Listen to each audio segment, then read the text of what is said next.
Hello friends, नमस्कार. मी doctor Aparna. Healthy life या YouTube चॅनलवर आपणा सर्वांचं मनापासून स्वागत.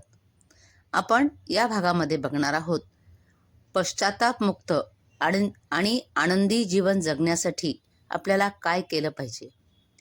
माझ्या वाचण्यामध्ये नुकतंच एक पुस्तक आलं, ते म्हणजे ब्रॉनी वेअरीचं the top 5 regrets of the dying हे ते पुस्तक होतं. बघा, ही लेखिका जी आहे ती लेखिका एका हॉस्पिटलमध्ये नर्स होती आणि तिच्याकडे काम काय होतं तर मरणासन्न अवस्थेत असलेले जे रुग्ण आहेत त्यांची सेवा करण्याचं काम तिच्याकडे आलं होतं. सेवा करता करता त्यांच्याशी बोलता बोलता तिच्या अशा लक्षात आलं की सगळे जे काही बोलत आहेत त्यांच्यामध्ये 5 गोष्टी समान आहेत. ते जीवनाबद्दल खंत व्यक्त करत आहेत. मग असं तिने 1000 पेशंटशी बोलण्याचा प्रयत्न केला आणि त्यातून तिने एक निष्कर्ष काढला की सगळ्यांनाच मृत्यूला सामोरं जाताना 5 प्रकारच्या खंत जाणवत आहेत. मग त्या कोणत्या खंत आहेत, त्या रिग्रेट्स कोणत्या आहेत, ते जर आपण आज जाणून घेतलं तर आपलं आयुष्य निश्चितच आनंददायी होतं आणि पश्चातापमुक्त होऊ शकतं. म्हणून आजचा माझा हा छोटासा प्रयत्न आपल्याला त्या पुस्तकाची ओळख करून देण्याचा. बघा, त्या लेखिकेला काय जाणवलं, त्यांच्याशी ती बोलली. मग त्या खंत ज्या आहेत 5, त्यातली पहिली खंत कोणती होती सगळ्यांना जाणवणारी, ती म्हणजे माझं आयुष्य माझ्या मनासारखं मी जगलो असतो तर. किती साधी गोष्ट आहे बरं. आपलं आयुष्य तर आपल्याला चांगलं जगताच आलं पाहिजे आणि आपल्या मनासारखं जगता यायला पाहिजे. पण आपण जर ते आपलं आयुष्य दुसऱ्यांच्या मनाप्रमाणे जगलो तर निश्चितच शेवटी आपल्याला त्यामध्ये आनंद होत नाही. म्हणजे बघा, एखाद्याला कला क्षेत्रामध्ये आवड असते तर त्याचे वडील त्याला म्हणतात की तू डॉक्टरच हो, इंजिनियरच हो. मग त्याला इच्छेविरुद्ध ते क्षेत्र निवडावं लागतं आणि त्याला त्यामध्ये अर्थार्जन तर होतं पण मनाचं समाधान काही होत नाही. म्हणून आपण आपल्या मनासारखं जगलं पाहिजे. आपल्याला काय वाटतं ते आपण ठरवलं पाहिजे आणि त्याप्रमाणेच आपण जगलं पाहिजे. नाहीतर मृत्यूसमयी आपल्याला पश्चाताप करण्याची वेळ येते. ती वेळ येऊ नये म्हणून आपण आपलं आयुष्य आपल्या मनासारखंच जगावं. दुसरी खंत सगळ्या वृद्धांना, मरणासन्न अवस्थेत असलेल्या व्यक्तींना जाणवत होती, ती म्हणजे आयुष्यात मी एवढे परिश्रम करायला नको होते. आता परिश्रम करणं काही चूक आहे का हो? नाही, परिश्रम तर करायलाच पाहिजे, अर्थार्जन तर करायलाच पाहिजे. पण एवढे परिश्रम म्हणजे खूप जास्त परिश्रम करणं गरजेचं होतं का? आता आपल्या गरजा किती आहेत ते बघायला पाहिजे, त्यानुसार परिश्रम करायला पाहिजेत.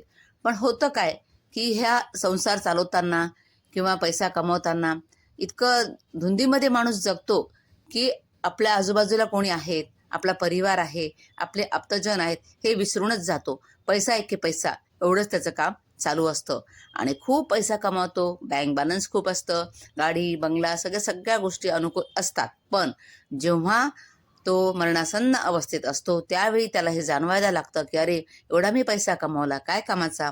मी माझ्या आप्तेष्टांना वेळ दिला असता, माझ्या मुलाबाळांना वेळ दिला असता तर किती चांगलं झालं असतं. पण ही वेळ निघून गेलेली असते. मग असा पश्चाताप करण्याची वेळ येऊ नये म्हणून आपण परिश्रम तर करावेत, पण आपल्या आप्तेष्टांना, आपल्या नातलगांना, आपल्या घरातल्या लोकांशी वेळ देत देत त्या सगळ्या गोष्टी आपल्याला साध्य करता आल्या पाहिजेत. म्हणजे आपण आपल्या मुलाबाळांना वेळ देऊ शकलो पाहिजे, आपल्या आईवडिलांना वेळ देऊ शकलो पाहिजे. तर हे झालंच पाहिजे. म्हणजे आपल्याला शेवटी त्या गोष्टीबद्दल खंत वाटत नाही, पश्चाताप वाटत नाही. सगळ्या वृद्धांना, मरणासन्न अवस्थेत असलेल्या रुग्णांना आणखी एक खंत वाटत होती, ती म्हणजे भावना व्यक्तच करता आल्या नाहीत. ज्यावेळी ज्या भावना निर्माण झाल्यात त्या जर व्यक्त करता आल्या असत्या तर परिस्थिती बरीच पालटली असती. बऱ्याच वेळा काही ठिकाणी होकार द्यायचा असतो, काही ठिकाणी नकार द्यायचा असतो.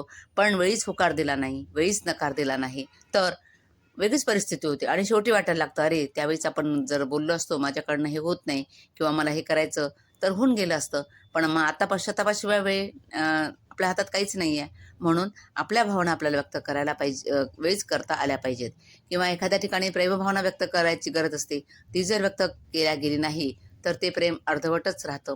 म्हणून नंतर त्या गोष्टीचा आयुष्यभर पश्चाताप होतो आणि मरणासन्न अवस्थेमध्ये ती खंत सोबत घेतच जीवन संपवावं लागतं.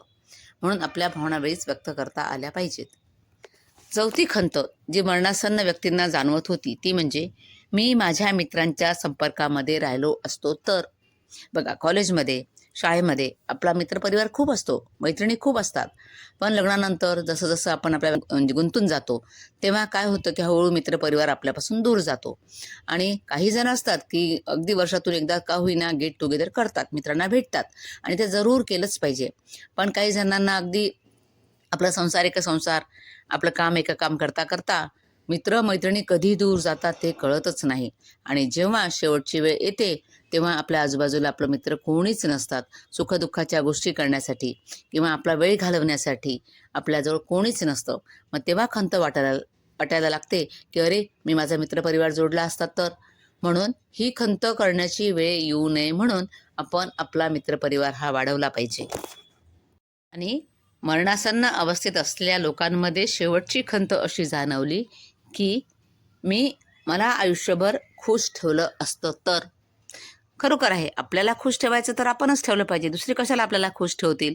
पण आपण काय करतो, दुसऱ्यांचा विचार करत, मुलाबाळांचा विचार करत किंवा पैसे पुरतील का? पर्यटनाची आवड आहे, पण पैसे पुरणार नाहीत म्हणून ते पर्यटन आपण गोंडाळून ठेवतो.